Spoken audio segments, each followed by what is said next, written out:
Welcome, everybody, to Survive and Advance on the Grueling Truth Sports Network. Survive and Advance is brought to you by the Sheridan Report. Make sure you check it out, Bobby Sheridan, who will help you win some money, as he did with Risley, if Risley would ever have the guts to bet it, because Bobby told him Denny Hamlin would win the Daytona 500. And really, Bobby sometimes is so good, it's like getting a spoiler when you hear his picks. Help me welcome to the show my co-host. I'm Mike Goodpaster, but everybody knows that. But not everybody knows who Steve Risley is. How you doing, Steve? Hey, doing great. Hey, yeah, I got to say something funny about Bobby. You know, we did a NASCAR show last night with Alex Gray, who's really a real genius at NASCAR, and I'm a passionate person about it. And Bobby kind of has like 30% knowledge, and you know, he runs this show where he's a sports odds maker. Okay, right? So I like, Bobby, how much do you know about NASCAR? He's like, about 30%. And I said, and who did you pick to win the race? And he said, Denny Hamlin. I said, well, who won the race? Denny Hamlin. He goes, but it was a guess. I'm like, Bobby, don't tell our customers that what you do is a guess. So what you're doing right now right? is telling everybody that it was a guess. Well, he said that yesterday. I had you to realize correct him. we're live. We're on the air, right? That's fine. I hope Bobby's listening, because we've been ragging on each other all morning this morning about that. So okay. It's fun. Well, Bobby's a good really... guy. We're going to teach him. We're going to teach Bobby about NASCAR, so no longer does he have to portray himself as guessing when he got it right. And he actually provided good insight as to why he picked Denny Hamlin. So it wasn't a guess. So that means you know less than 30%. He was trying to, you know, it's like, don't be humble around us, okay? That's not the way we operate. All right. So from the FF Face-Off, since we're talking a little NFL today, we have Anthony Cervino, resident Dallas Cowboy fan. How you doing, Anthony? I'm doing great, guys. How are you? I've been better, but I'm sitting here talking to Risley once again. This is kind of like Groundhog Day. This shit never ends. Anthony, how you feeling today? I know you've been fighting some cold and flu symptoms and things like that. Yeah, cold, flu, migraine. I'm doing good today. I'm doing a lot better today. I was kind of off the shelf for a couple days. Really worried about you. Well, yeah. I mean, he's a cohort. I mean, I enjoy Anthony being on the air with us. I mean, I'm still talking NFL 2 weeks after the season's over, and season's 8 never weeks over before anything happens. I enjoy talking to him. He's great insight, Mike. Unlike you, who just has long pontificated stories. Yeah. But let's move on. Go ahead, Steve. We'll let you run it today. No, I'm not running it today. Yeah, NFL is not my specialty. You had a bunch of questions to ask me, so go ahead. You start the show. What do you want to talk about first? Do you want to talk about Antonio Brown, John Elway, or Colin Kaepernick? Those are the three topics we're going to talk about. And then talk at the end about some needs, what the immediate needs are for some NFL teams that Anthony can update us on. So where do you want to start, Mike, that makes you happy? The Bengals need a defensive coordinator still. The Bengals need a new owner. Yeah, so do the Colts. I'm happy with Jim Irsay. You are? You're happy with Jim Irsay? Why? He's not done anything wrong for the city. Oh, he brought us the Super Bowl, which is one more than you have in Cincinnati. So he's a drunk. He's an embarrassment. All right, we're going to start off here. We're going to start off with Antonio Brown, who, if you saw the comments, person. Are you going to shut up so we can start the show? Anthony, what's your take on the Antonio Brown, Ben Roethlisberger situation? I've been on the show now for, a full season, and I've spoke my mind about how I felt about the Pittsburgh Steelers and Mike Tomlin and Ben Roethlisberger, and it's all blowing up. And a few times I've pointed the finger at Ben Roethlisberger being the catalyst of Pittsburgh's issues, because Antonio Brown isn't the first receiver or first player Ben Roethlisberger has gone to battle with, not only inside the locker room, but in the public eye. Ben Roethlisberger likes to air out the team and his dirty laundry in the media, on his weekly radio spot. So I put a lot of this on Ben Roethlisberger, and I'm not faulting Antonio Brown too much. Steve?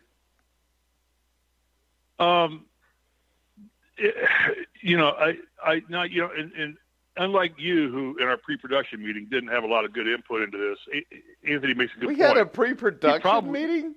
What was this? I called you at like 6 o'clock this morning, my time, 5 o'clock this morning, maybe. Well, yeah, you did. Anyway, I didn't wake up. I think this. The good point that Anthony makes is that Ben should not be doing this in public and not be putting it on Twitter.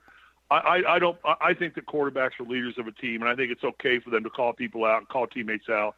I think that they are the catalyst of everything that happens in a football game, the way the NFL. What about built. coaches? He called out coaches too. Well, like I said, I think that there are probably untold instances when players and coaches disagreed.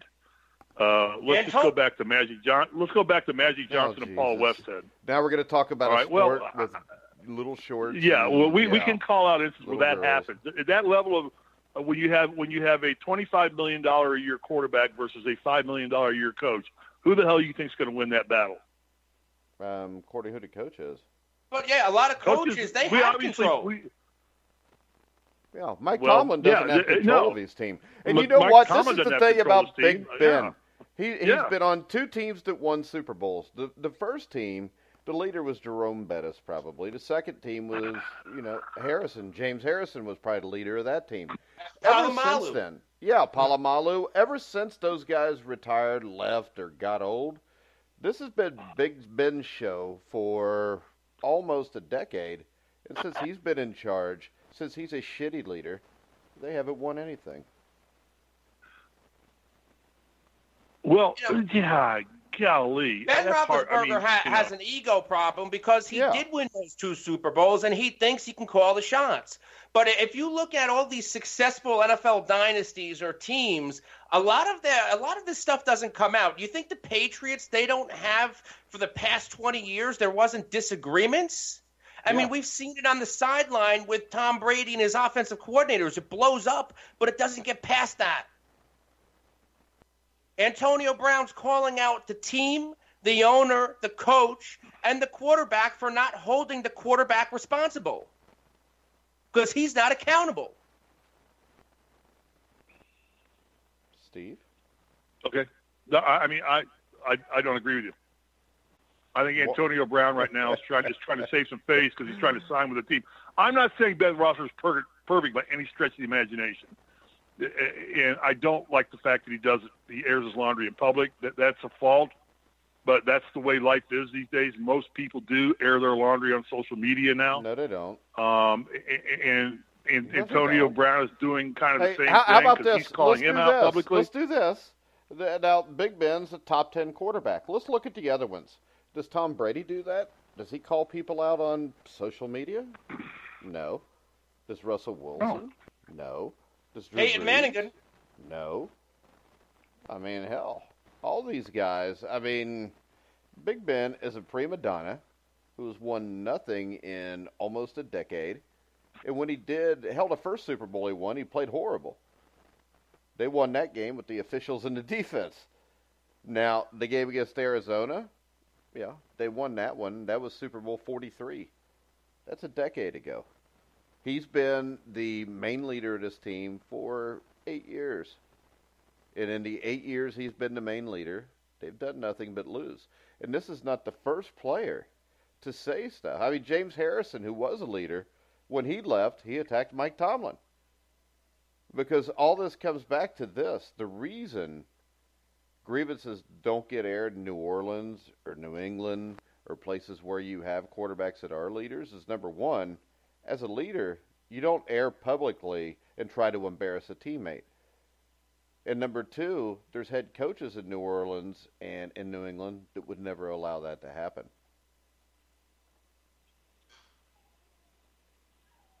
Okay. Didn't Ben Roethlisberger also insinuate that he made Antonio Brown? Yeah. I mean, what do you?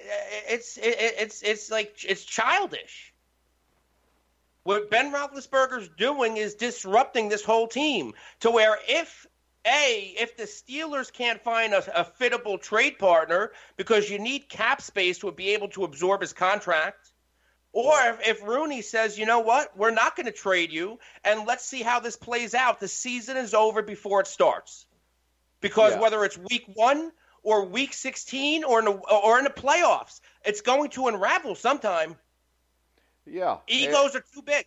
And the fact is this, they've had Big Ben, Le'Veon Bell, Antonio Brown, and one of the best offensive lines in football, and they haven't been able to get to a Super Bowl with that.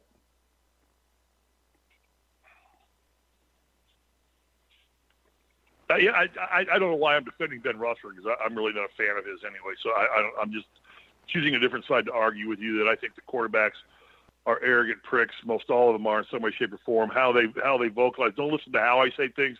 Listen to what I say. And I think that what you're getting hung up on is how Ben Roethlisberger is delivering information, not necessarily looking at the information he's delivering. Now, again, I'm not in the Pittsburgh Steelers locker room. I'm not privy to their conversations. So I don't know, but you all are getting hung up on how he's delivering information. Yeah, and, because the way he's delivering everybody does it to lose. Everybody does it differently. No, they don't.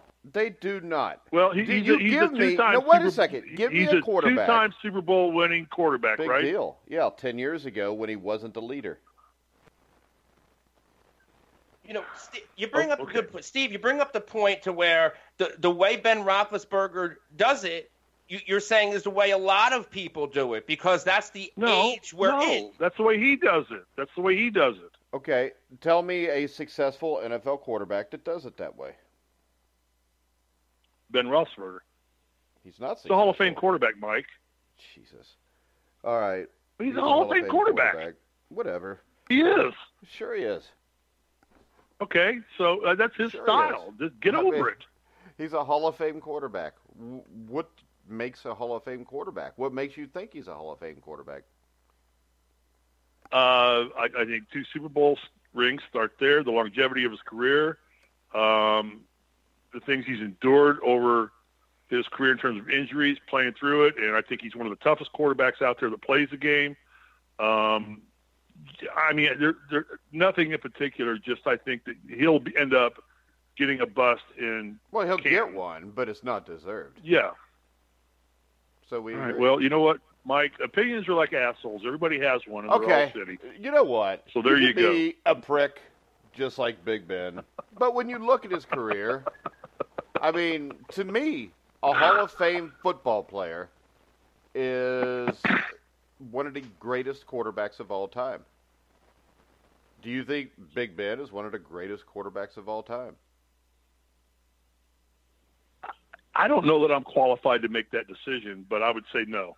I don't put him in the category of the top 10 quarterbacks. But there are a lot of quarterbacks of lesser value than him that are in the Hall of Fame. Like who? I don't know. Well, just give me. I didn't research that, and I'm not going to research it because we have a lot of other crap to talk about, today. And really, truly, I don't even want to get into it. I don't care. It doesn't bother me that Ben Roethlisberger, if the Steelers have an issue with it, then cut his ass and move on. But obviously, the Steelers don't have an issue with it because they're keeping him on board. The guy probably should have retired 1 or 2 years ago. But he's still there. Antonio Brown, we've all talked about him as being kind of a cancer. And, like I've said, I don't want the Colts to pick him up. You don't want the Bungles to pick him up. I would take him in a the heartbeat. Cowboys don't want him. I'd take Antonio Brown in a maybe heartbeat. you would. Yeah.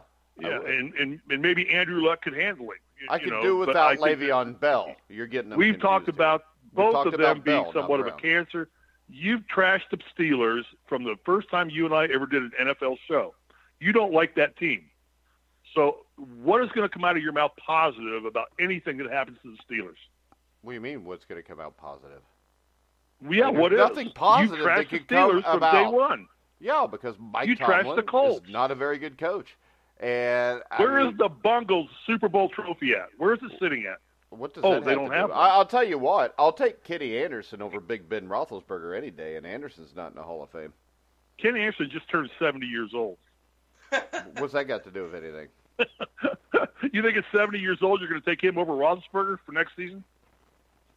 Oh, so you're trying to be cute and funny since you're losing the argument badly. Okay. All right. Well, I mean, come on. I'm not talking about a 70-year-old Kenny Anderson. But, yeah, I would take a 70-year-old Kenny Anderson over Ben Roethlisberger. Ben Roethlisberger. How many Super Bowls did Kenny Anderson win? Oh, yeah, and that's all Kenny Anderson's fault. Because I guarantee you this, if you'd gave Kenny Anderson the offensive talent that the Steelers have had the last 8 years, he'd have won a couple of them. This is the same argument you'd be using on me if it was reversed. So, I'm just... Reversed from what? Guerrilla war. No, it wouldn't. Guerrilla warfare. Because this is the I thing. don't care. Ben Roethlisberger probably played the worst Super Bowl of any overpaid Super Bowl. children Oh, here we go. dealing out their frustrations on social media. You called Ben Roethlisberger a great leader. Now he's an idiot children. So I'll say that we won that debate. I said there's nothing wrong with quarterbacks calling teammates and players out. They're kind of expected to do that. Now, how they manifest that, I don't believe that in the years that Tom Brady has been with the New England Patriots, he has not called players out in the locker room, has not had called out Bill Belichick, and they've had discussions. There is a I don't huge believe difference between doing it in-house and doing it publicly. I agree with you there. 100%. Then what are you arguing about? Because we're talking that, you shouldn't be doing that You're publicly. arguing that he's an idiot for calling his players out. Leaders call players out. Okay. That's what they do. I argued he was an idiot for calling him out publicly. That was the only argument I had. You're the one that thinks it's all right to do that. Anthony, where's Antonio Brown going to end up? I think it's going to be a crapshoot. Not Pittsburgh. I think it's going to be a crapshoot. Arizona, maybe San Francisco. I highly doubt the Steelers are going to trade him in division or to the New England Patriots. Why would he want to go to Arizona? It's not really up to him, right? Well, the Steelers aren't going to exactly, I want to go to the Patriots. They're not going to trade him to the Patriots. Okay. And I don't think Antonio Brown has a no-trade clause, so I think they can ship him wherever they want to. Yeah. And they've got Larry Fitzgerald and no quarterback, and they're going to sink all their money into Antonio Brown. That doesn't seem like a good financial move for the Arizona Cardinals. I mean, but he'll put people in the seats for a franchise that, when the Dallas Cowboys go to Arizona, the Dallas Cowboys dominate that home field. And a lot of visiting teams dominate that home field unless they are a superstar or unless they're winning. Well, and when they don't have a quarterback, I think the place that makes the most sense, the place that makes the most sense is San Francisco. They're over $100 million under the cap, and they're a team that is ready to make the playoffs next year. And a good quarterback. If he stays healthy. Allegedly. Yeah. If he stays healthy. Right, exactly. San Francisco's also, they're going to bring in a big-time receiver. I saw a report saying that they will pivot to Emmanuel Sanders if they can't land Antonio Brown.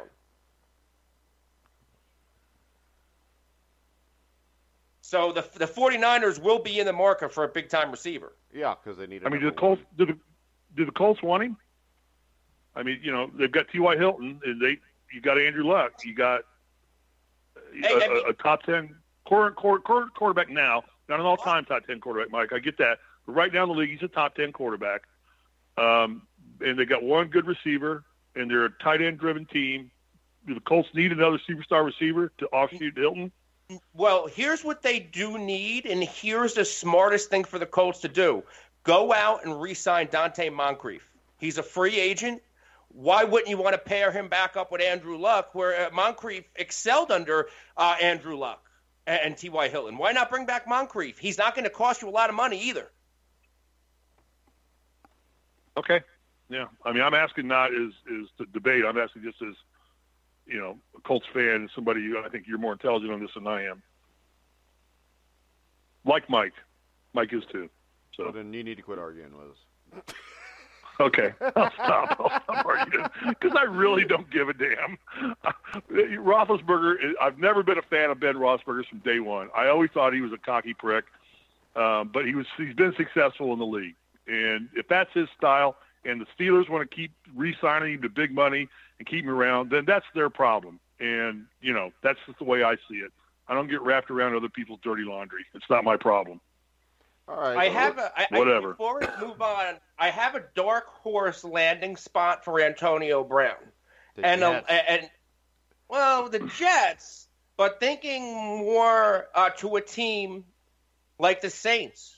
They tried signing Des Bryant. They tried signing Brandon Marshall, who didn't even make the field. They're looking for a complement on the other side of Michael Thomas. You saw them mortgage their draft last year to trade back and get Marcus Davenport. The Saints are trying to win now. If they can make the cap space work, why not go bring in Antonio Brown and put a Band-Aid on that problem? Yeah, and the other thing you get there is you get a strong head coach and a strong quarterback that will keep any problems under wraps anyways. Mike, can I ask you a question? Sure, Steve. Who's more, and Anthony, on what your opinion on this too, both of you, who's more valuable trade bait or out there from the Steelers? Is it Le'Veon Bell or is it Antonio Brown? Who do teams covet more? Do they covet Le'Veon Bell more? Is Bell a free agent, Anthony? Yeah, but who do they covet more? Which of the two players is more coveted by other teams right now? I would say Brown. I mean, he's one of the top 2 or 3 receivers in football. Bell's that good, but Bell's a running back, and running backs have a short shelf life. I would want Antonio Brown first. Running backs are kind of a dime a dozen. What do you think, Anthony? If you're asking who's more valuable, Le'Veon Bell or Antonio Brown? Yeah. Well, who's coveted more? Who's coveted more of those two players? Because they're both leaving. We think they're both leaving the Steelers. So, who in the NFL is more coveted between those two players? I think it might be Antonio Brown, and it's close. But we see teams all the time get. How about Philip Lindsay comes out of nowhere and drafted free agent and blows up at running back? So I think teams want that big play receiver, that big-time receiver. It's a passing league more than paying a running back who just turned 27 years old today. Bell just turned 27 and hasn't played in a year. What shape is he in? Yeah. I mean, it's not like we're seeing him working out on social media at the gym. He's out there doing God knows what, going on vacation, playing video games.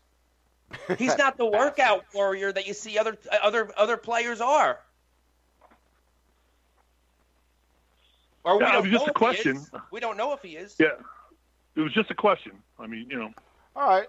What about the Joe Flacco deal to Denver? What do you think of this one, Anthony?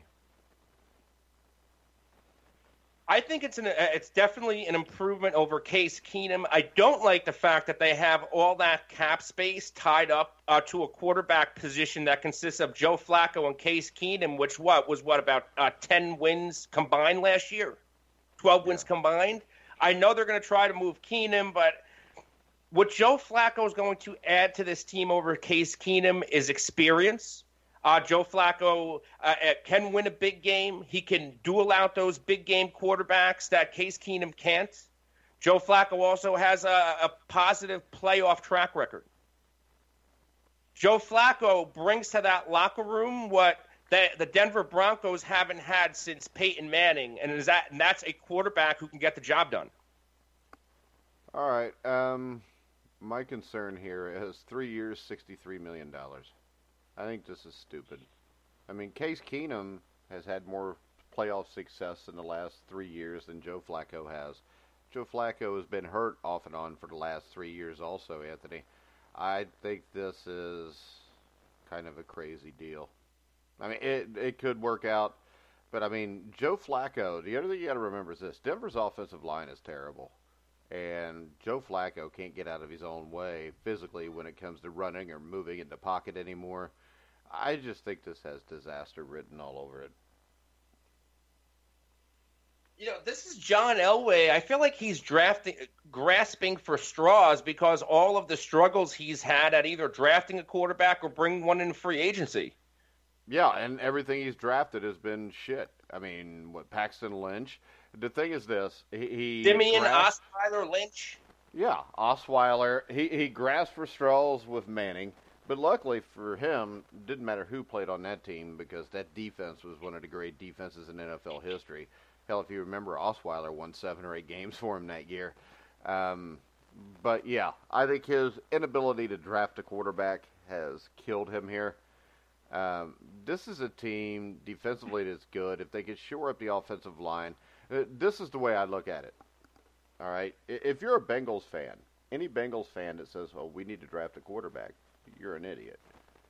Because the same thing with the Broncos. If your first thought is, we've got Case Keenum, so we need a quarterback, Case Keenum proved the year before that if he had a team around him, he went to a championship game.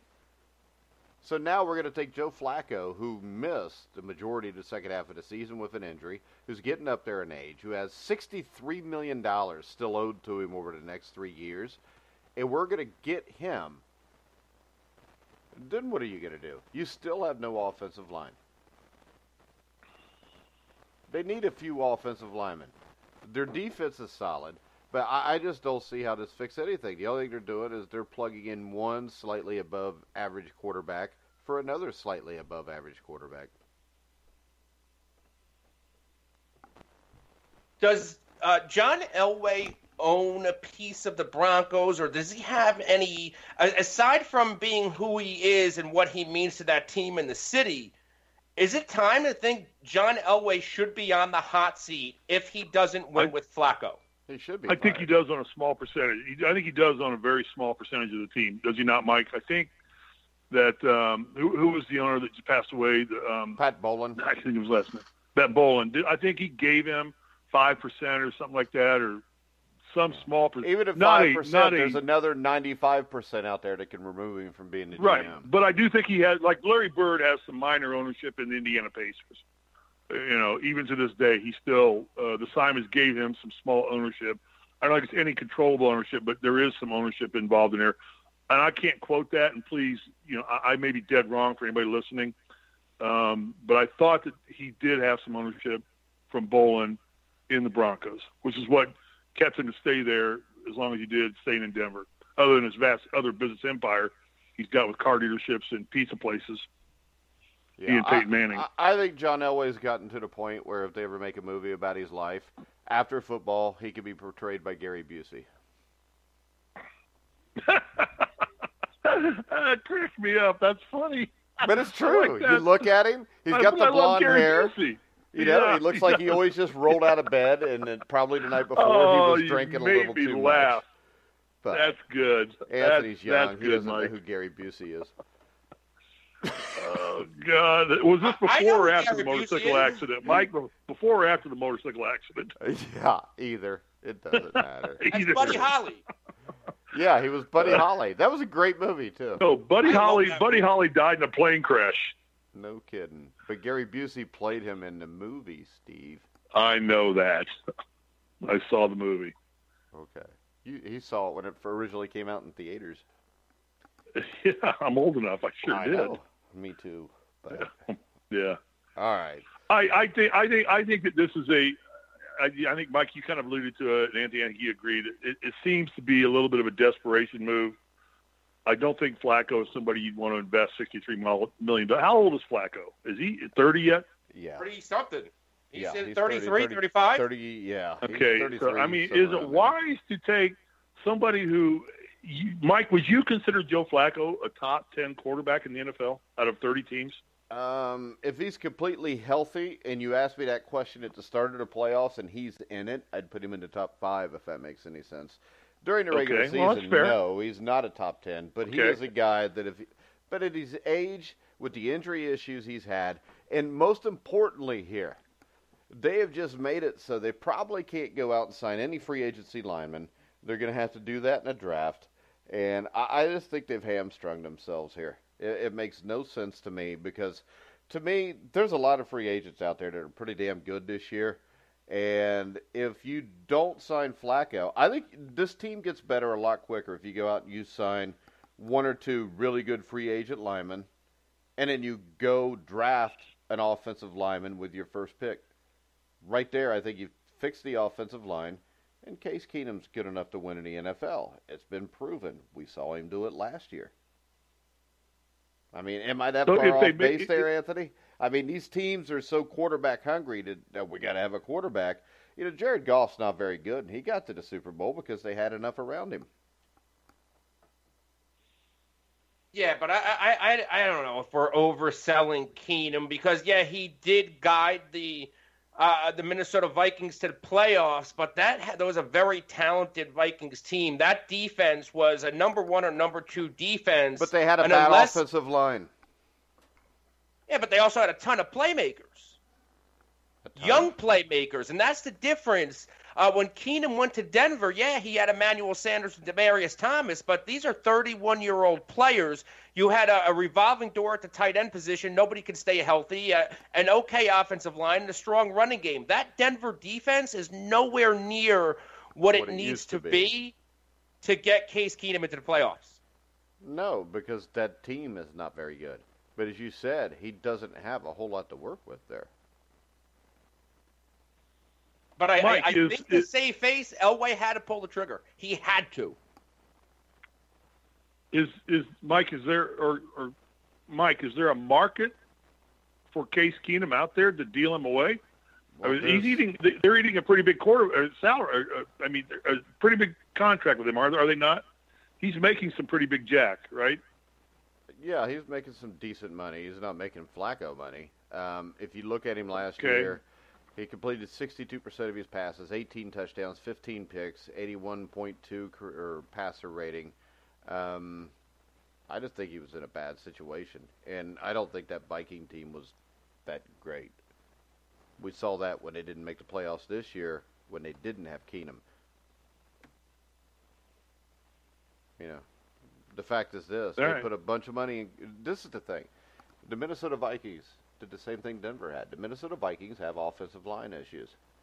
So instead of addressing the offensive line, they grasp at straws and then they change quarterbacks. Denver's doing the same thing. Teams that do this almost always fail because you cannot put the cart before the horse. You can't have a foundation and put a house on it, with no foundation. And the foundation is your offensive line. And the offensive line was non-existent in Minnesota. And I think it's a stretch, Anthony, to even say that Denver's offensive line was decent last year. I mean, I think when you compare them to all the other bad lines, you might be able to call them decent. But, I mean, there wasn't much time to throw the ball when you're playing in those games behind that offensive line.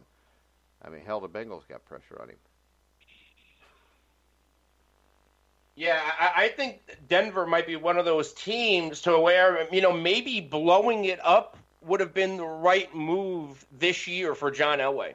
Well, you don't even have to blow it up. I mean, just use your money, get offensive linemen, draft well. You can compete. You can be 8-8, 9-7. But that's the talent on this team. Defensively, there is still talent there, especially up front. But they're not what they were a few years ago. I mean, this is not the same defense. And I just think that there's too many teams that think, oh, my God, we need a quarterback because this guy's not that good. And then they go and they spend all this money on a quarterback. And then when you get to the next season, they find out, well, my offensive line's still not very good. And my defense not as good as it was before. I still haven't replaced my aging wide receivers. You're in the same boat next year. So what do you do next year? You can't get rid of Joe Flacco then, or you got to eat that salary. And nobody else is going to take Flacco. If he has a bad year, he's a statue behind a bad offensive line. I don't see how this works out good. I mean, when I originally heard this, and we did a show about it, I thought it was a great move. There was no risk there. But there is. When you realize they're eating that entire contract, and then they've still got Case Keenum's contract, it makes it hard to make this team better because Joe Flacco is not a significant upgrade from Case Keenum. You can't say he was off the last 2 or 3 years that Joe Flacco's played because he's been not as good as what he was. Flacco is 34. Keenum is 31.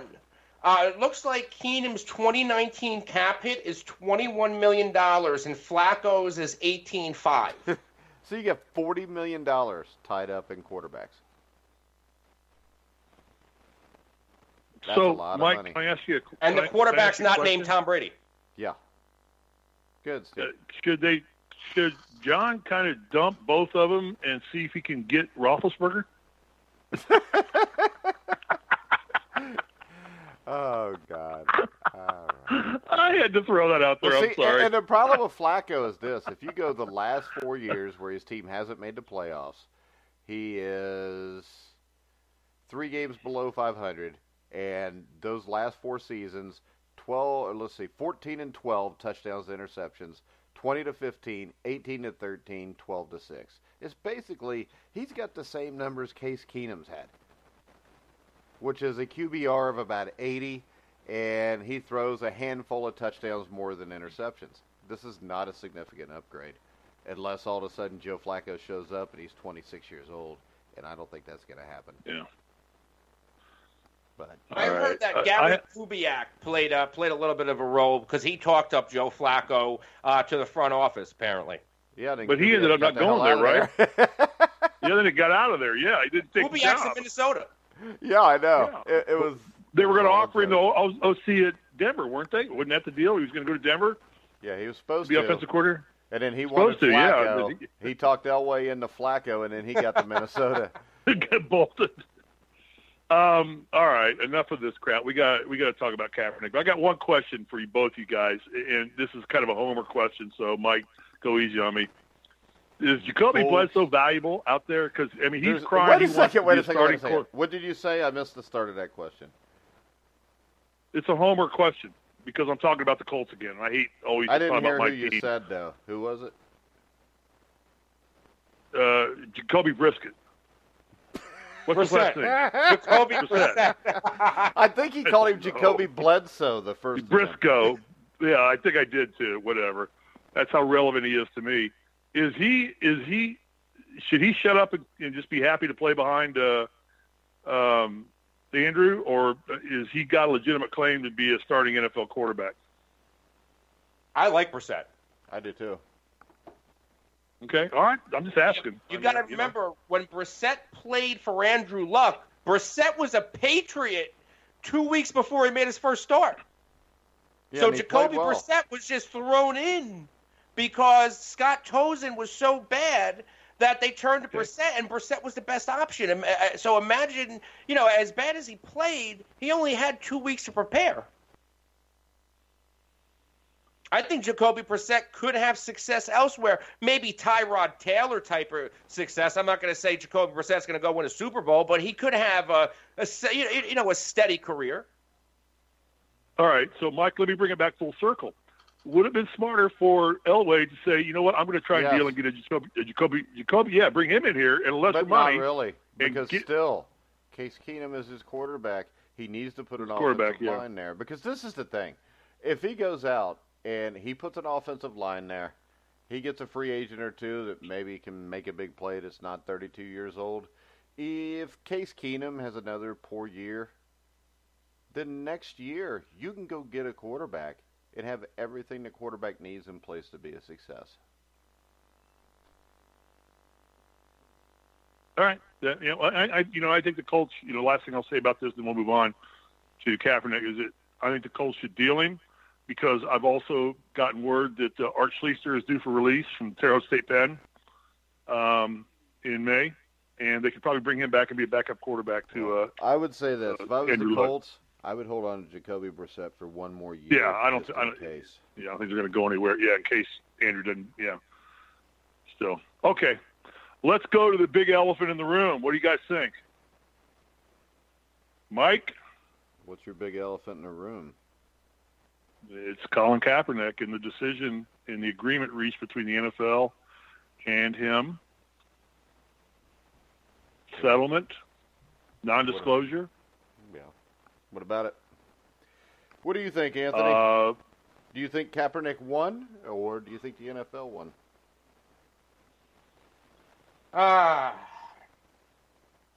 If it was a settlement, is it an admission of guilt by the NFL? No, it's a settlement where everybody's got to shut up. Shut up, yeah. It's a non-disclosure settlement.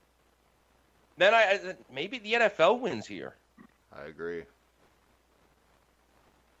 Because now the NFL doesn't have their dirty laundry aired out. And the thing is this.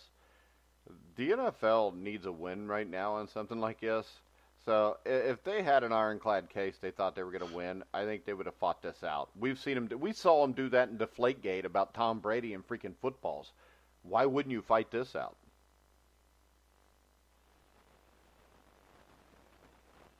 Yeah, I mean, I agree. I mean, because they basically, by signing, have basically backhandedly, I mean, you're going to perceive it as collusion. that they just didn't want to air, like you said, aired out in dirty laundry. And there was going to be an arbitrator ruling and hearing going on about this, where apparently they felt that Kaepernick had enough valid receipts and evidence to show that it was occurring. But the question is, what does this do for Kaepernick? I mean, he took the stand, gave up his career, and now he sells out with no victory and takes a check. Well, I don't know. What does that do to Kaepernick's deal? I have a hard time saying that he got nothing, because he did get, from reports, $60 million. It's reported, yeah, and we don't have any idea what the number is. But he was already getting paid by Nike. He's set for life, I guarantee you. He's not getting paid $80 million by Nike. No, but he was able to pay his rent and drive a nice car and pay off his American Express card. Maybe a Yugo, I don't know. But this seems to me like all of this went down, and this is where I think the NFL won bigger, was that he shook it all in the end to just give it up and leave and take the money and run. Is that a fair perception? Why wouldn't he just go ahead and fight it and say, no, I stand behind my cause. I took a knee for a reason, and I don't think that any social injustice or anything has changed since the time that I started doing this to today. And I'm not doing this for the money. I'm doing this because I want change in society. And all of a sudden now it just goes away, and he takes the check, and it's all said and done and over with. Or though, is it really said and done and over with? Anthony? I'm confused. I'm confused. Okay, what's your confusion? No, just restate that so I can reprocess the question. Question is, he fought this battle. He basically lost his job as a quarterback in the NFL over taking a knee, correct? Do we all agree with that? Yes. Yeah. I do, yeah. He fights this battle for multiple years, has a lot of support and cause behind him, a lot of social media behind him, and then now you come out and find out he just resolves the case with the NFL, takes a check, non-disclosure, nobody can talk about it anymore. It's over and done with. Did he sell out his cause to take the money, or did he just realize his cause didn't really have a leg to stand on? God, that's kind of a sick pun. I didn't even mean for that to come out because he took a knee. Or what happened here? This could be Kaepernick trying to get what he can get, and maybe he wants to try to play in the NFL again. I know it's been 2 years, but now that this case is over, maybe he tries to pursue his NFL career. Maybe this is his way of saying, hey, I can still play, especially when guys like Matt Barkley and Mark Sanchez are getting signed off the street, and Josh Johnson. Maybe if I just do right here, I can get back into the league, because the AAF don't want me. I want too much money. I won't pay for that contract. So if I want to make real money, I got to go back to the league.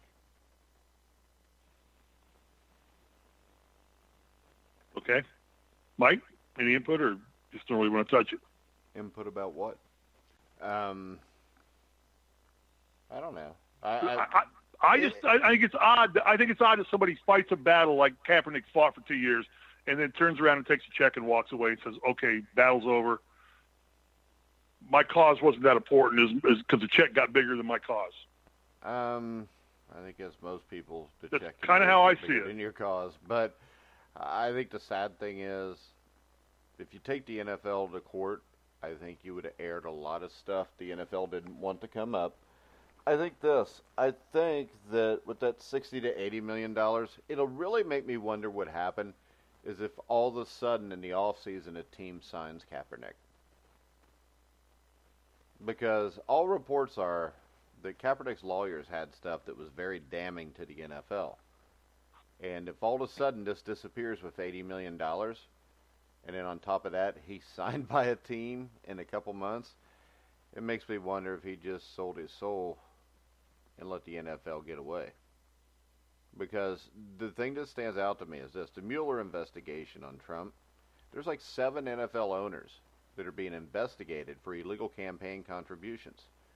Now, Trump escalated a battle in October of last year, or October 2017, when he said that why is the NFL getting massive tax breaks while at the same time disrespecting our anthem, flag, and country?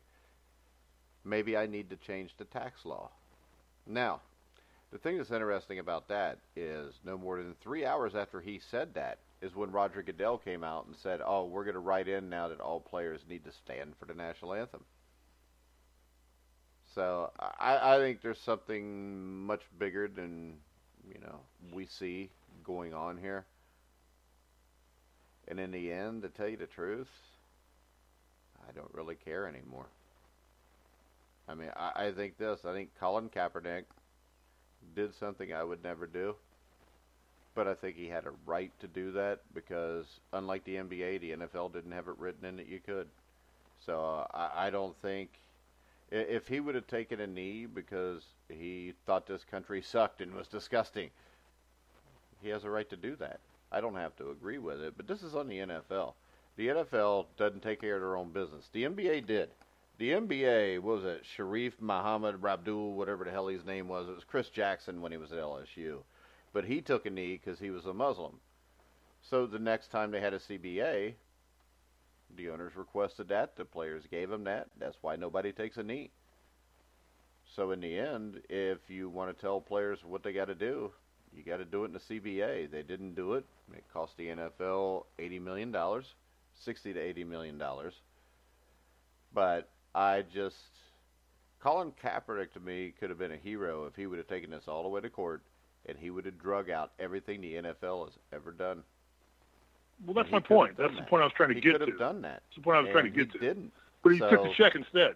Yeah. Because in the end, most people will. Yeah, I get it. No doubt. Mike, does pro sports have a right to tell you or block free speech, or you can't take a knee? Do they have a right to do that technically? Yeah, as long as it's written into the collective bargaining agreement. The NBA did it. If I work at Lowe's and they want to start the day off with the Pledge of Allegiance, if it's in my contract that I got to do that, I got to do that. And I don't have a choice. I signed the contract. I knew what the contract entailed. So if Colin Kaepernick would have signed a contract with an NFL team and it was in the CBA that you have to stand for the national anthem, then his ass has got to stand. There is no First Amendment then. You're talking about a private entity, a private business, who can make their workers do what they want. If you don't like it, don't sign the contract.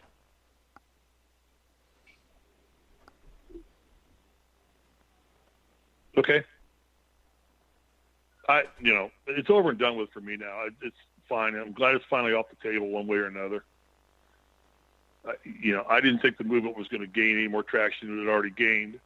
It could have gained it if he would have fought this to the end. Fought it. Well, but I think, Mike, is it fair to say that what you think would have been gained was you would have exposed the NFL, but would his movement have gained traction? Or would it have just been an exposure of how about this? The corruptness of the NFL? I think the movement could have gained traction just because then he wouldn't have looked like a sellout. Now it's a sellout. If it's a sellout, does the movement really mean that much to him? And was this all just a big scam to get paid anyways? One way or the other, That's what I would question. Yeah. Yeah, so I mean, I have no use for this Anthony, that's the question I was asking. That's the exact question I was trying to ask. Should he have stuck with his guns and fought it, or is it just a sellout now, and now this movement goes away, and once again, what people think are not right don't get done, and the NFL goes on being the NFL, the big monster conglomerate that they are and controlling everything, and being able to outbuy everybody and just say, I'll shut you up by just paying you more money because we're worth so much money. That was the point I was trying to make. And you don't have to answer it. So. All right. I got a question for Anthony. Anything else here? Yeah. NFL franchise tags. DeMarcus Lawrence for the Cowboys. Do they tag him, Anthony? I think they will attempt to tag him and sign him to a long-term deal. Okay, because I think he's a stud that they don't want to lose, and I think he'd be very valuable on open market. I know you watch the franchise tag things, Anthony. Is there anything you want to bring up? Any information there? Yeah, I'm just looking at some of the players that could get tagged. The Ravens could tag C.J. Mosley. I know he's going to be a free agent, as well as Darius Smith and Terrell Suggs. I don't think you're going to use a tag on Smith or a 37-year-old Suggs, so C.J. Mosley is definitely a player Baltimore wants to retain, since he's really seems to be the captain of the defense behind Suggs, or at least Suggs' successor. Yeah, I think you have to sign him. Anything else that sticks out to you here, or is there anything you think might be surprising coming up in free agency? I'm really paying attention. We talked about Bell a little bit, where Le'Veon Bell lands. I know the Colts are like the popular destination because of their cap space, but I think with the way things are being done now, we're seeing the NFL kind of take on like an NBA type of offseason and player movement that we've never seen before, and teams can make can make up money even if they're in if they're in the negative or if they don't have a lot of space. And I like Tampa Bay as a destination for Le'Veon Bell. Tampa Bay, their running backfield right now, Peyton Barber, who he's consistent, but he's not very good. He's a restricted free agent. Jaquiz Rogers, he's a dirt cutter guy. He's not going to be re-signed. Sean Wilson, I believe, was a late-round pick last year or undrafted free agent, got hurt in the middle of the year. We didn't see much from him. And Ronald Jones looks like a bust. Why not Bruce Arians bring in Le'Veon Bell, who has similar skill sets to David Johnson, and maybe, they finally add that running back to an offense that could be a juggernaut this year. Yeah, I think that makes them a definite playoff contender. I think they could be anyways. That's a talented team, especially skill position-wise.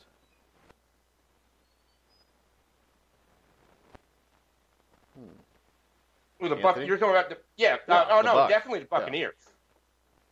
I'm trying to see what other, if there's any little other tidbits around here. Landon Collins, the Giants, they're expected to tag him, which is expected. Collins is one of the better young safeties in the league, and the Giants absolutely need to bring him back. Yeah, the Giants need to upgrade the offensive line, too. Do you think the Giants will go with a quarterback with the 6th pick? Ooh. I don't think they will. For some reason, I don't think they will. I've got it in my mock draft that they're going to take a quarterback, but that's just to piss my. Who do you have them taking? I had them taking Haskins, which is a bad pick because he's not an NFL quarterback. But I don't know that I've seen any quarterback in this draft that I think is definitely an NFL starting quarterback. I mean, so far, probably the best guy I've seen is Daniel Jones, and I'm not sold on him because could we really see an NFL star quarterback being named Daniel Jones? Is this a situation? Jay Glazer from Fox a couple days ago over the weekend, one of his bold predictions was that the Giants were going to try to move Odell Beckham. That was a big rumor last year. Now we're hearing him say this again. What if they try to move Odell Beckham? You get an additional first-round pick. They draft, and this is a wide receiver-heavy draft. You draft Beckham's replacement, and you draft your quarterback of the future. That could be a way the Giants go if they realize, listen, we got to move Odell. Let's move Odell. Yeah, but would it not make more sense to maybe do that, get the extra pick, and finish off fixing your offensive line so you got a chance to win something right away?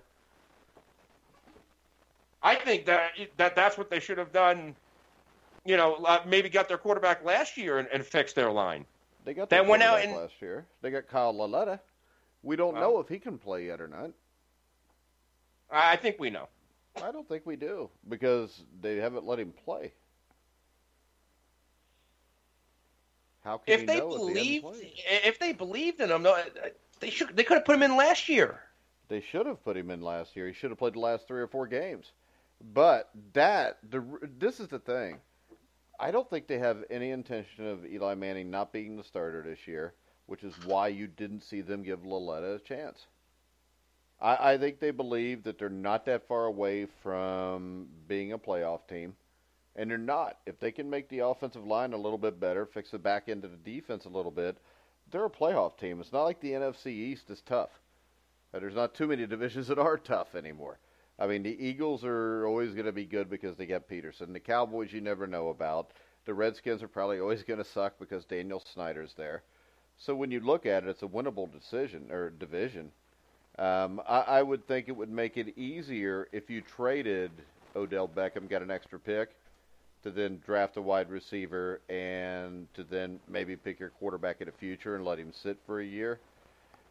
But in the end, if you trade Odell Beckham for an extra pick, why the hell would you pick a wide receiver? Is there a wide receiver in this draft as good as Odell Beckham? I mean, it's early. We haven't seen the combine, but a lot of receivers like Metcalf, they're getting hyped right now. Have you seen that picture of DK Metcalf and his physique for a wide receiver? He looks like a linebacker. Good for him. But that has nothing to do with catching a football because you know what? Jerry Rice didn't. He didn't look like that. Julian Edelman. Oh, I'm not saying that's a good or a bad thing. I'm telling you this. I don't know what a combine has to do with anything on evaluating a football player. There's no use for an NFL combine. I don't care how fast a dude can run the 40. I don't care how far he can long jump. None of that has anything to do with putting a helmet, shoulder pads on, and playing football. If you're going to have him run a 40 and make it matter, put full equipment on him and see how they run it. I'd rather know how a guy runs a route rather than how he runs 40 yards straight down the field in shorts and 72 degrees in a dome. Anything you want to know about a player has already been shown, and it's on their film from when they played.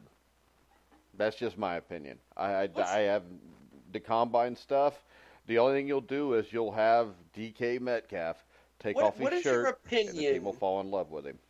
What's your opinion on analytics? Because in my world, in the fantasy football world, it's always the film guys, the opportunity guys versus the analytics, where we don't have to watch any film. We can just look at their Spark score and all these scores and analytics and tell you who's going to produce. Yeah. Me, I'm more of an old school guy. I like watching film. I like seeing what guys are next on a depth chart, who's playing well in training camp. What's your take on the analytics and next generation stats in the NFL? I think they're useless. I think it's going to ruin football because you don't pick the best players. You pick the best stats. Stats are for losers. This is the thing. You can tell me that in college he did this or he did that, but chances are in college there's very few times where he's lining up against a guy that is of NFL quality in the secondary. I feel like it's almost like the Moneyball approach. Yeah, and this is the thing about the Moneyball approach. Everybody can say everything they want about it, but I never saw the Oakland A's in the freaking World Series.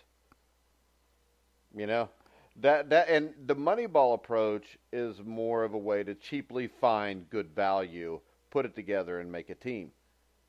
They never built a team that went to the World Series. You know, Billy Beane has been a failure. Yeah, as Risley will tell you, if you ain't won it all, you ain't done nothing. And none of this analytics stuff has won anybody anything. You know what? If you'd went analytics, LeGarrette Blount probably wouldn't have been the starting running back for the Philadelphia Eagles 2 years ago. They won a Super Bowl with him. Analytics are basically for geeks that sit back, and since they have no physical abilities, they want to judge everybody else's brain. And the thing is this, all the analytics in the world are not going to tell me how much heart a guy's got, how smart he is, football-wise, how smart he is. It's just not. And, I mean, in the end, the thing that separates guys is their willingness to work and heart. You cannot test that. That doesn't test. You know, all you're giving me is raw numbers of what somebody's physical ability was in college. Has no bearing on what it'll be in the NFL. We've seen guys that were absolute beasts before in college. They go to the NFL. Trent Richardson. If you look at the analytics on Trent Richardson, he should have been the first player picked in the draft. But if you watch the film, you'll see that all he can do is run straight ahead. He doesn't jump cut. He can't make any moves. He's a bad blocker. That was a knock on Ronald Jones. And that's exactly why Ronald Jones failed. Yeah. And if you go strictly on analytics, then, you know, it's a failure. You learn whether somebody can play by watching them in person in an actual game. You can learn a little bit on film, but not that much. because you don't learn the true speed or quickness of somebody by watching it on film. You see somebody in person down on the field, it's different. And the combine, there's no pads on them, there's no physical contact. And how many years did the Oakland Raiders draft guys that looked awesome in shorts that could run 4.240s? Darius Hayward-Bay and Mike Mitchell.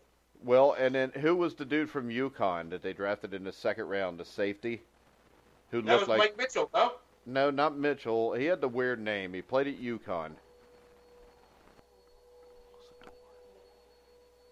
It was just 2 years ago. But he ended up being a failure, too. So, I don't know. Everybody can have their little computers. I'll trust my eyes. Obi Benefo? Yes. Melifonwu? Yeah. Has he done anything? No, I don't even think. I think he's a free agent, or I don't even know if he's on a team.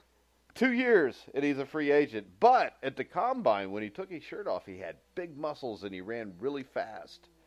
But when you watched him on film, you'd saw that he couldn't hit anybody. He had no instincts for the ball.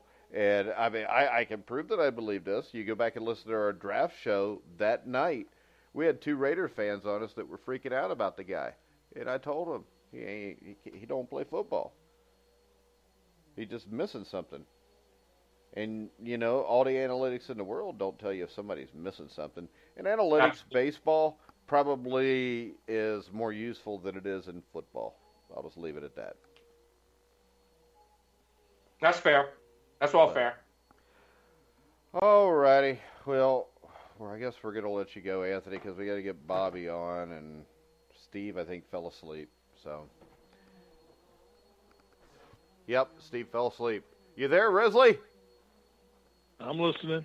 All right. So you could tell he fell asleep, couldn't you, Anthony?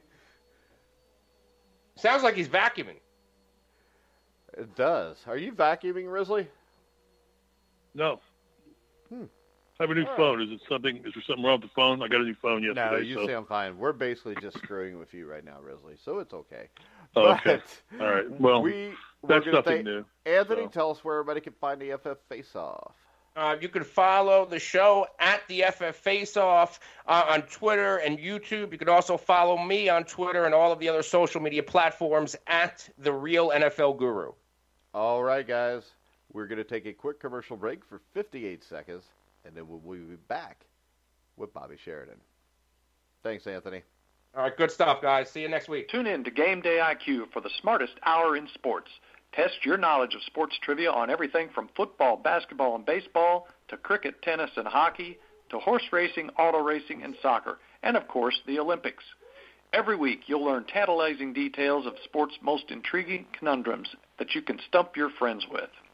Find out what sports figure needs a remedial trip to Coach Buck's bench. Settle in for story time with Uncle Bucky. See if this is the week that I go off on a Category 5 level rant. Learn whose performance on or off the playing surface deserves a special place on this week's pedestal. All that plus a variety of other features that all add up to the most cerebral hour in sports this week. Oh, and you'll have fun too. So raise your Game Day IQ by joining me, host Chris Cook, and Alan Buck for an informative look at This Week in Sports right here at thegruelingtruth.net. All right, guys, we're back on Survive in Advance. I'm Mike Goodpaster with Steve Risley. We want to thank Anthony Cervino for coming in. And now, no further introduction. The man that picked the correct winner of the Daytona 500, Bobby Sheridan from the Sheridan Report. How you doing, Bobby? I'm doing good, Mike. How are you and Steve doing this morning? Well, I'm doing good. Steve, I think, dozed off last segment, so I'm hoping he's still awake. What? Well, I don't have anything intelligent to say about free agency and about... That's never stopped you before, Steve. Well, sometimes it's better to keep your mouth shut and let people think you're an idiot than to open it and prove it. So I just said, you guys are having a great conversation. I don't really know who the franchise tags are right now. I've gotten out of football. I'm into NASCAR and I'm into college basketball right now. I'm done with football, personally. I don't care about the AAF or any. To me, that's just all hogwash. Hey, watch it, Steven. Yeah, the NFL is, it's over to me. So it's NASCAR. Let's go racing, boys. Steve was dozing off because he never sleeps. Up all night watching his shows and everything else. I think neither one of you ever sleep. But when you live on the West Coast and you have to do everything on East Coast time, you alter your life because everything happens on East Coast time. All right. That is true, Steve. That is true. All right, Bobby. What's our big play today? Yes. We'll go straight into it. We've got listed on the website and on the Twitter, and that's Virginia tonight. That's open 6.5, and it's down to 5. You can get 5 right now taking Virginia on the road. That's a game that we have as a free play. And then we've got 5 selections and possibly adding a 6th on Twitter later today. ATP selections off the Early Risers program, which just made a ton of money last week, and both alluded to the Hamlin win and the PGA matchup. So, we made money in that program. And our top play, and that's what you're referring to, that goes tonight, Big Ten game, and that's Wisconsin. Wisconsin opened -11, and they're down to 9.5 now. So you can lay 9.5 at most places right now. And, it's not that difficult for me to handicap. I'll tell you, Wisconsin going in, they're coming in off of back-to-back losses. So that they're a team that we're going to want to play if we can. They're a good team. That's back-to-back losses, and they're coming home. So can we play them? And that's where you have to can. Have had 6 full days to prepare for this game. Games back-to-back. Play for in the 2 games. They shot poorly though, and they lost both close games. And the last game they played was 6 days ago. It was a home game. So they've been at home for six games, stewing on this 6 days, stewing on these 2 losses, and getting prepared to play Illinois. Illinois, in the meantime, just on the road, they came up with a huge win on the road, and they travel back on, and they've got Saturday and Sunday. Now they got to travel to Wisconsin. I mean, it's a pretty unfair advantage in that regard for Illinois tonight. So that's a big boost for Wisconsin.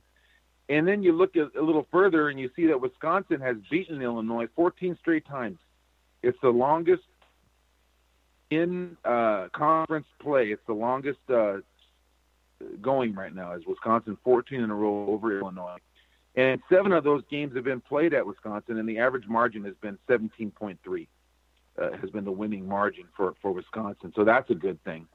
And you look back to the last time they played, which was January 23rd, Wisconsin beat them by 12 on the road.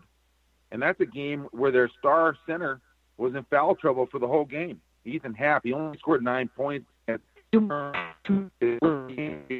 So in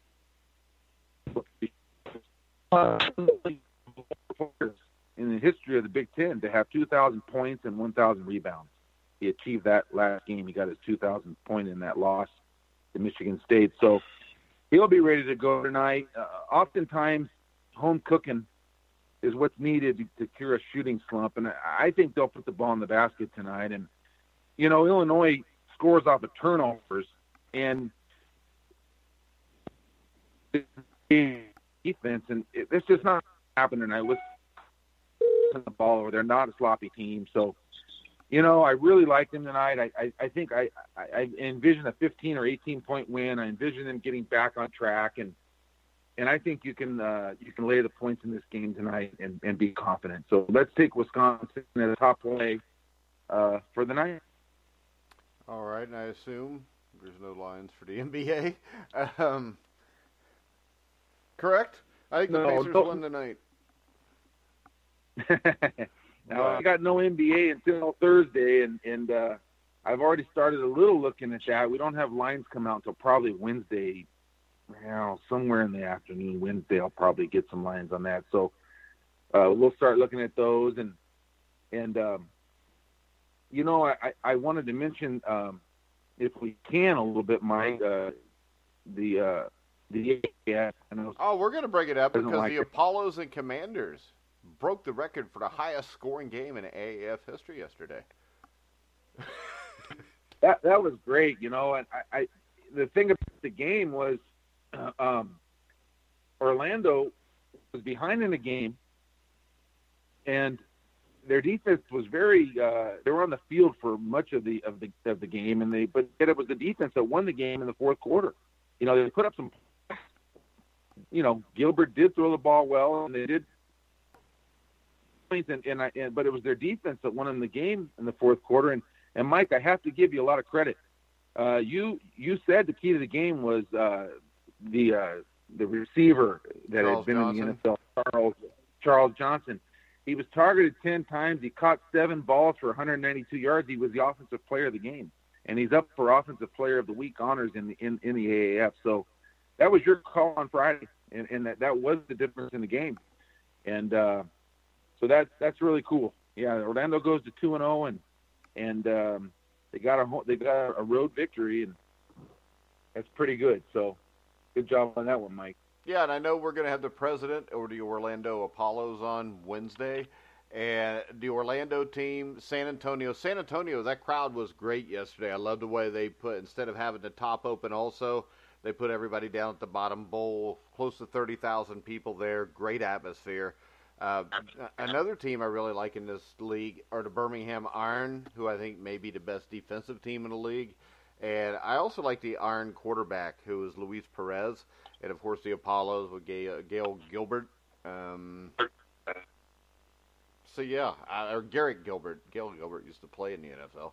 But Garrett Gilbert. Yeah, he did. Yeah, that's right. He went to Cal. Yeah, he went to Cal. But you've got what looks to be something at least fairly interesting to look at. And I would like to bring up the fact that the AAF still gets better ratings than MLS soccer.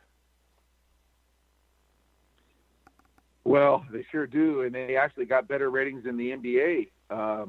Regular season game last Saturday night.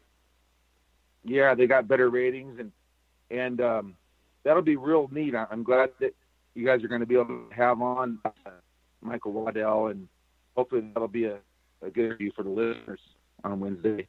Yeah, also on Wednesday we'll have Evelyn Magley, who is with the Basketball League, Steve, which I know they're doing well also. Yeah. Or the TBL? Yeah. It's the TBL. It's a grassroots basketball league that Dave Magley, former Mr. Basketball in Indiana, he was former commissioner of the Canadian Basketball League, has, gotten funded for and set up, and they did things where they went to smaller markets that did not have NBA franchises or did not have possibly tremendous loyalties to NBA franchises and put teams in place. And it's really interesting to hear the story about how this whole league unfolded. And we had Dave on earlier about what their expectations are. 3 to 6 to 7, 8,000 people most at a game, keeping ticket prices so a family of 4 can go for under $100 and eat popcorn and hot dogs and drink a pop at the game.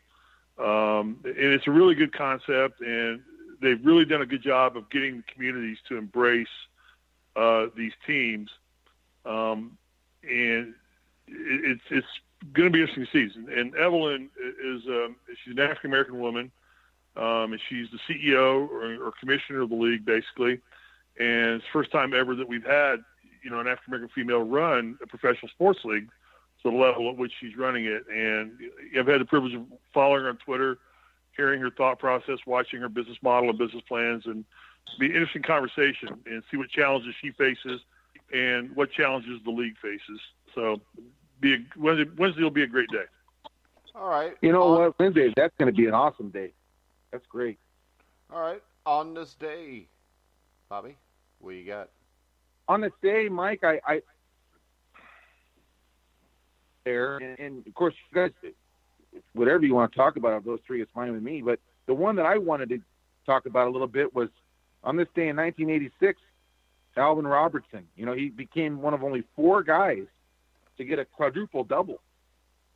He had 20 points, 11 rebounds, 10 assists, and 10 steals against Phoenix. And any thoughts remembering offensive player? But about it, Mike. 10 steals is a lot of steals. But, yeah, but Sure is. Alvin Robertson, the thing I remember was, I think he was one of the best defensive guards that I've ever seen. He played at Arkansas, played for Eddie Sutton. I know in '84, I think they got upset by Virginia. That was the year after Ralph Sampson left. I'm pretty sure in that '86 season he was the NBA's most improved player. And I think he also won the Defensive Player of the Year that year. He was playing with the Spurs. He went on. He played for the Bucks for 4 or 5 years, and then played for 3 or 4 other teams. So yeah, I think he's one of the more underrated players. I mean, I think he made 3 or 4 NBA All-Star teams. Like I said, Defensive Player of the Year, All Defensive First Team a couple times, All Defensive Second Team 4 or 5 times, NBA Most Improved Player, led the league in steals 3 times. Yeah, I think he was a great player. I think he was very underrated. I don't think he was up there with... Basically, he replaced Sidney Moncrief when Moncrief left Arkansas. You know, then Alvin Robertson kind of took over, which for those 5-6 years those two were there, Arkansas was really good. I mean, with Moncrief, they made the Final Four in '78. They made the Elite Eight in '79, lost to Larry Bird. And I think, I'm not sure, but isn't Arkansas the team that lost to U.S. Reed's, like, half-court shot? In the NCAA I don't remember that. In 1981, Robertson would have been a freshman. But I'm pretty sure U.S. Reed, either that or U.S. Reed played for Arkansas, and they beat Texas that way. But, Steve, any thoughts on Alvin Robertson? Nothing that you didn't already say. I mean, you know, again, I've never been a big fan of the NBA. I wasn't one in 1981. I'm not necessarily one today. Well, he didn't play. He played for Arkansas, so I figured you watched college basketball. I remember him more at Arkansas than I do playing in the NBA. We focused more on what we had to do, not what other teams were doing. If we did what we could do to the best of our ability, you weren't it didn't playing matter in who we 1982, 83. You were 84 when Robertson played. So, but I was in 81. So, okay. And at that point, I had enough of Bob Knight that I just wanted to get away from basketball for 3 or 4 years anyway, which I did. I had opportunities to coach, and I'm like, that's enough. I got to get away from this game because it was no fun, you know. Well, Steve, yeah, he's 81. He was busy doing a lot more important things. Helping lead a team to a championship. That's for sure. No, I was helping get Dan Quayle nominated to be vice president of the United States. That was in 1988, Steve. But I worked for him from 81 to about 84, 85, and laid the groundwork. That stuff doesn't happen overnight. Okay. Well, that's true. I'll tell you what. Yeah, I mean, Alvin Robertson. I knew the name. I mean, he was the name. His name prominently popped up in the box scores and things, and you know. But it's another NBA player. NBA stats to me, they get padded. Well, the thing that stood out to me is when looking at your on this day, probably the 2 most talked about Daytona 500s of all time happened on this day. One was a good thing. The other was definitely not a good thing, but you had 1979 and then you had 2001, Steve. I mean, you want to talk about the comparison there? Because those are probably the 2 times the Daytona 500 garnered the nation's attention when it came to sports. Yeah, I mean, one was tragic, obviously, and I have a story to tell about that day. 79 was monumental. It pretty much, you know, we've had this discussion about the fight in '79, the blizzard. We've had that, so I'm not going to rehash that discussion. Yeah, but it's just like to me, that was when you look a big at day. It, you had the 2 biggest ever were on the same day, and I know we've talked about '79 a lot. So you want to talk a little bit about Dale Earnhardt? Well, I mean, he's arguably one of the 2 greatest drivers ever to grace NASCAR. He and Richard Petty are, you know, the 2 antithesis of each other.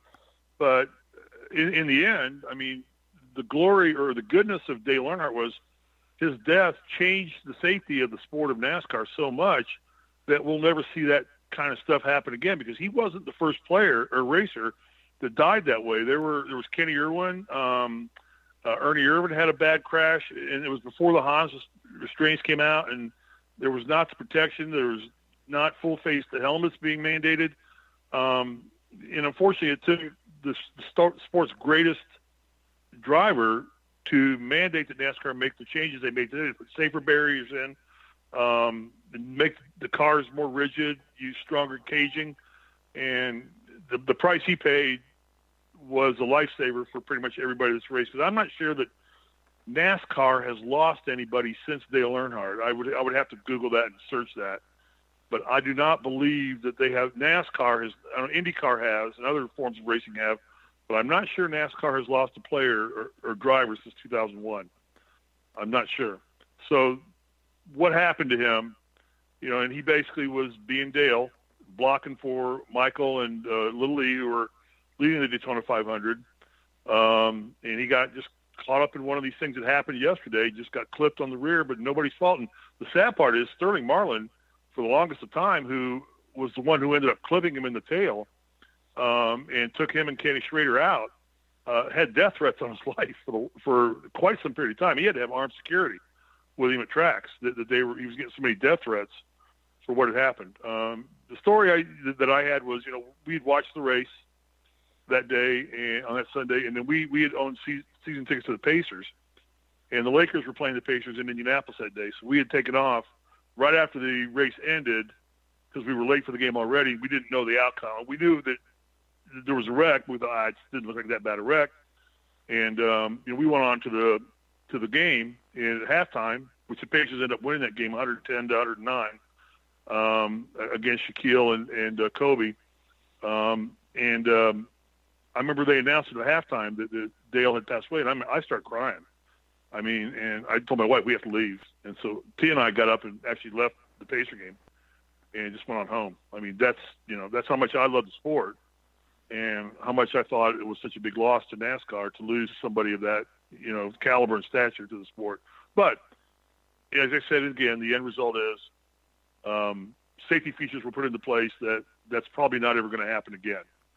And you watch guys yesterday, if you watched all the melee going on in the wrecks at the end of the race yesterday, and you look at somebody that takes 22 cars and puts them into the wall and crashes and runs on top of each other, and they get out pissed off at each other rather than seeing if their arm's still attached to their body.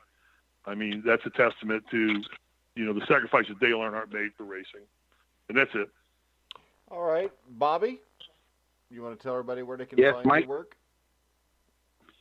Yeah, they can follow me on Twitter at Sheridan Report. Wait, I have one thing. Mike, did you ever see the movie Airplane? Yes. What was the phrase in there? Well, I think it was the movie Airplane where somebody said pinch hitting for Pedro Babon, Manny Mota. Was that in the movie Airplane? That was in. What movie was that in? The movie OJ was in, wasn't it? Was that in? What was that called? Yeah, not Police Naked Squad. Gun. I don't think. Naked Gun. Naked Gun. Was that where it was? From the files. But that phrase. Squad. But didn't that come up though? It said now pinch hitting for Pedro Borbon, Manny Mota. Yeah, but I don't remember which movie it was. But I thought it was Naked Gun. I thought it was Airplane. Somehow I thought it was Robert. The guy, the actor Robert. I can't think of Robert's last name now. The guy that played Robert Hayes, and he was dreaming back in that phrase. They were talking to Kareem Abdul-Jabbar. What's our Victor? Roger. He was Roger Murdoch in the movie. Yeah. Are you bringing up Manny Mota? Are you bringing him up? Today's his birthday. 81 today? Yeah. He's 81 today. Yeah. So I just saw Manny Mota. It was Airplane. It was Airplane? Okay, yeah. Was it Airplane? Yeah. Nice. Greatest pinch hitter in Dodgers history. I think he had the most pinch hits for a long time in MLB. Yeah, I remember. Here I had it the is. baseball My card wife for is showing it to me right now. It's Robert Hayes sitting in the cockpit of the plane. Yeah. My wife just put the video up on YouTube. He's now pinch hitting for Pedro Borbon, Manny Mota. But you talk about a legacy that how can we remember that in 2019? And that movie came out, in the 70s? That movie had to come out in the 70s. 1980. 1980? Was that what it was? Okay. Pretty but sure. That's just hilarious. Well, good for Manny Mota because he will go down in history of always being attached to that line, just like Roy Schrader in Jaws. We're going to need a bigger boat. Yeah, that's right. I knew you were going to say that one. All right. Yeah. Bobby, tell everybody where they can find you. On Twitter at Sheridan Report, and then you can go online if you want to order that day's card or that day's report, and it'll have everything that we offer, and including the Early Risers Club, and that's on thesheridanreport.com. Hey, Bobby. Yeah. Bobby, have you researched Camber yet? No, I haven't. I'm gonna do that later tonight. During Bobby my is now an period where I integral do a part. lot of looking. Bobby is now an integral part of the NASCAR show, which we do post race, and we'll have a feature show on Wednesdays with Alex Gray. And Bobby was gracious enough to be on the whole show, not just talking about the wagering part of it, but he claims his NASCAR knowledge was, we need to get up to speed, but he actually, he picked the winner, so and he had methodical logic doing it. But Mike, we're testing him to see what he can learn about the cars and how the cars operate. So I threw a challenge question out to him to see if he could come out in the next show and explain to our listeners what camber is and what it means to the aero packages and to the balance and handling of a race car. So, well, Steve, and just like you used to have your notebook ready for when Coach Knight wanted to sit down and go over notes, I'll have my notebook ready, and I will have my homework done. Camber's not that hard; it's an easy one. Yeah, but he'll still check my notebook. I know that. Just like Coach Knight. No doubt. He'll check Really it. can't No read, doubt. though, so you'll be all right. Just make some marks. All right, guys, we're going to wrap the show up. Make sure you check out the NASCAR show with Steve Risley, Bobby Sheridan, Alex Gray on the Grueling Truth Sports Network. You can hear all of our shows on iHeartRadio, iTunes, TuneIn, Spreaker, Stitcher, wherever you find sports podcasts, you'll find the Grueling Truth. Make sure tomorrow you check out Brian Ralph as we talk college basketball. So, we're going to wrap it up for today. For Bobby Sheridan, Anthony Cervino, Steve Risley, I'm Mike Goodpaster. You've been listening to The Grueling Truth, where the legends speak.